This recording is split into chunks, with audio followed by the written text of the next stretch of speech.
First, go to the Google Cloud Console. At the top left, click the Project drop-down next to the Google Cloud logo, then select New Project. Enter a project name and click Create. Once the project is created, make sure it's selected in the top drop-down. Next, we need to enable the PageSpeed Insights API. In the top search bar, type PageSpeed Insights API.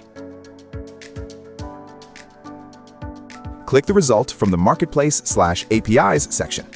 Then click the blue Enable button. Now that the API is enabled, go to APIs and Services/Credentials from the left sidebar. Click Create Credentials at the top. Select an API key from the list. Your API key will be generated instantly. Copy this key and keep it safe. We'll need it in the next step. Now switch back to your FlyWP dashboard. Go to the Integrations page. Find PageSpeed Insights and click Add Account. Give the account a name, paste your API key into the field, and click Save.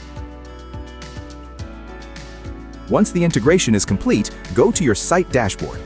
Under Performance Monitor, you'll see the option to scan for PageSpeed Insights and Core Web Vitals. Click it, and FlyWP will analyze your site's performance for you. That's it. You've successfully integrated PageSpeed Insights with FlyWP and can now monitor performance without leaving your dashboard. For more details, check out the full documentation. You'll find the link in the description below.